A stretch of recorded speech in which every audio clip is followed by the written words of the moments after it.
आज की कहानी है अहिल्याबाई। बचपन के संस्कार ही बच्चों के भविष्य का निर्माण करते हैं। औरंगाबाद जिले के चौड़ी ग्राम में सन 1725 ईस्वी में जन्मी अहिल्याबाई अपने माता पिता की लाडली बेटी थी। इनके माता पिता धार्मिक प्रवृत्ति के थे। इनके पिता मानकाजी शिंदे सहज सरल स्वभाव के नेक इंसान थे। माता सुशीलाबाई अपनी बेटी को नित्य मंदिर ले जाती, पूजा अर्चना कराती और कथा भागवत और पुराण सुनाती थीं। वहीं से उनमें श्रेष्ठ आचरण और व्यवहार के संस्कार पड़े। एक बार अहिल्याबाई पूजा के लिए शिव मंदिर में गई। संयोग से मालवा के सूबेदार मल्हार राव होलकर भी वहां पहुंच गए। वे अहिल्याबाई की एकाग्रता और भक्ति से बहुत प्रभावित हुए। उन्होंने अहिल्याबाई को अपनी पुत्रवधू बनाने का निश्चय किया। अहिल्याबाई का विवाह मल्हार राव के पुत्र खांडे राव के साथ हो गया। खांडे राव राजकाज में रुचि नहीं लेते थे। उन्हें हथियार चलाना भी नहीं आता था। एक बार अहिल्याबाई ने पति खांडे राव को समझाते हुए कहा, स्वामी आप राजपुत्र हैं, होलकर राज्य के उत्तराधिकारी हैं, वीर पराक्रमी पिता के पुत्र हैं, फिर भी इन हथियारों से डरते हैं। जिन अस्त्र शस्त्रों को आपने कक्ष में सजाकर रखा है उन्हें तो आपके सबल हाथों में होना चाहिए। अहिल्याबाई की सीख ने खांडे राव की सोई हुई वीरता को जगा दिया। वे राजकाज में रुचि लेने लगे और निरंतर प्रयास से अस्त्र शस्त्र चलाना भी सीख लिया। अहिल्याबाई राजकाज में अत्यंत दक्ष थी। उनकी बुद्धि तथा कार्यकुशलता से मल्हार राव अत्यंत प्रभावित थे। वे अहिल्याबाई की सूझबूझ पर इतना विश्वास करते थे कि बाहर जाते समय राज्य का भार उन्हीं पर छोड़ जाते। दुर्भाग्यवश अहिल्याबाई पर कठिनाइयों का पहाड़ टूट पड़ा। एक युद्ध में उनके पति खांडे राव वीर गति को प्राप्त हो गए। अहिल्याबाई उस समय की प्रथा के अनुसार पति के शव के साथ सती होना चाहती थीं। मल्हार राव ने उन्हें समझाते हुए कहा, बेटी मैंने तुम्हें राजकाज की शिक्षा दी है और कभी भी अपने पुत्र से कम नहीं माना। अब तुम्हें ही शासन की बागडोर संभालनी होगी। मैं समझूंगा तुम ही में मेरा पुत्र जीवित है। अहिल्याबाई ने दत्त चित्र होकर प्रजा की सेवा करना प्रारंभ कर दिया।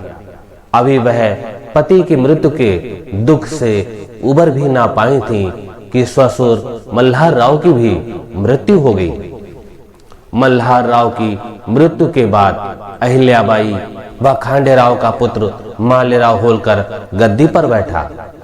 वह अत्यंत क्रूर और अत्याचारी साबित हुआ।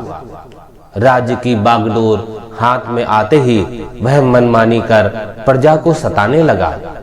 ये देख अहिल्याबाई ने पुत्र को समझाते हुए कहा, राजा प्रजा का पालक होता है। वह राजा के दुख और कठिनाइयों को दूर करता है। यदि तुम ही प्रजा को दुख दोगे तो वह कहां जाएगी। प्रजा से प्यार करो, उसके लिए कल्याणकारी कार्य करो। मालेराव ने मां की एक न सुनी। उसके अत्याचार बढ़ते गए, जिनके कारण उसे अपने प्राणों से हाथ धोना पड़ा। पुत्र वियोग से अहिल्याबाई को अत्यंत कष्ट हुआ। फिर भी आंसू पोंछकर अत्यंत धैर्य, साहस और हिम्मत के साथ वह राज्य की स्थिति संभालने में जुट गई। अहिल्याबाई ने राज्य की बागडोर अपने हाथ में लेने की घोषणा कर दी। इससे कुछ लोगों में बौखलाहट मच गई। मराठा पेशवा बालाजी राव के पुत्र रघुनाथ राव राघोबा ने अहिल्याबाई के पास संदेश भेजा कि शासन करने का अधिकार केवल पुरुषों को है, आप हमें राज्य सौंप दें। अहिल्याबाई ने स्वाभिमान पूर्वक उत्तर दिया, राज्य है कहाँ? राज्य तो मैं भगवान शिव के चरणों में अर्पित कर चुकी हूँ। मैं तो केवल सेविका की भांति इस धरोहर की रक्षा कर रही हूँ। शत्रुओं से राज्य की रक्षा करने के लिए उन्होंने महिलाओं की सेना तैयार की। महिला सैनिकों को उन्होंने स्वयं हथियार चलाना सिखाया तथा युद्ध एवं रणव्यूह का प्रशिक्षण दिया। अहिल्याबाई की सेना में अत्यंत उत्साह था। जब दादा राघोबा होलकर राज्य हड़पने के लिए सेना सहित उज्जैन पहुंचे, तब क्षिप्रा नदी के तट पर अहिल्याबाई की सेना की जोरदार युद्ध की तैयारी देखकर राघोबा के हौसले पस्त हो गए। बाहरी शत्रुओं से राज्य की सुरक्षा में व्यस्त रहने के कारण उनके आंतरिक शासन में शिथिलता आ गई। चोर डाकुओं का आतंक बढ़ने लगा। यह देखकर उन्हें बहुत कष्ट हुआ। उन्होंने घोषणा की, जो मेरे राज्य में चोर डाकुओं का आतंक समाप्त कर देगा, उसके साथ मैं अपनी पुत्री मुक्ताबाई का विवाह करूंगी। इस प्रस्ताव पर एक सुंदर और बलवान युवक यशवंतराव फड़के खड़ा हुआ। उसने कहा, मैं होलकर राज्य से चोर डाकुओं का आतंक समाप्त कर दूंगा, किंतु मुझे पर्याप्त धन और सोना चाहिए। अहिल्याबाई ने उसकी पूरी सहायता की। 2 वर्षों में राज्य की स्थिति सुधर गई। यशवंतराव की वीरता से प्रभावित होकर अहिल्याबाई ने अपनी पुत्री का विवाह उसके साथ कर दिया। अहिल्याबाई कुशल शासक थीं। एक माँ की तरह वह अपनी प्रजा के सुख दुख का ध्यान रखती और प्रजा की भलाई के लिए सदैव प्रयासरत रहती। कोई भी व्यक्ति उनके पास जाकर अपना कष्ट कह सकता था। उनकी वीरता, उनकी उदारता और स्नेहपूर्ण व्यवहार के कारण प्रजा उन्हें माँ साहब कहती थी। अहिल्याबाई ने अनेक तीर्थ स्थानों पर मंदिरों, घाटों और धर्मशालाओं का निर्माण करवाया। उन्होंने गरीबों और अनाथों के लिए भोजन का प्रबंध करवाया। ऐसी उदार, धार्मिक, वीर और साहसी महिला का जीवन कष्टों में ही बीता। ससुर, पति और पुत्र की पहले मृत्यु हो चुकी थी। दामाद यशवंतराव की भी असमय मृत्यु हो गई, किंतु मां साहब ने इन दुखद परिस्थितियों में भी अपना धैर्य नहीं खोया। वे निष्ठा और सूझबूझ के साथ राज्य का प्रबंध करती रहीं।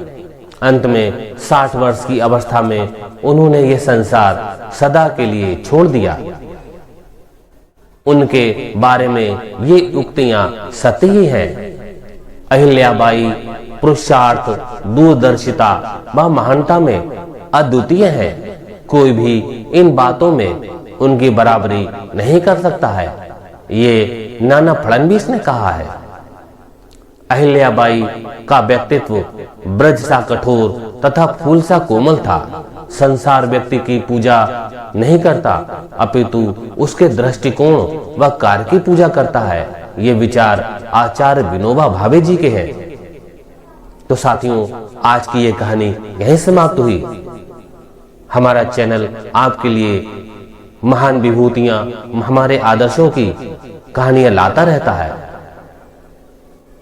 इन कहानियों को अधिक से अधिक शेयर कीजिए और यदि आप हमारी इन कहानियों से कुछ प्रेरित होते हैं तो हमारे चैनल को सब्सक्राइब जरूर कीजिएगा।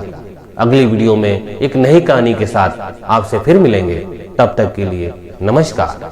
Please like and subscribe my YouTube channel Krishika Online Classes.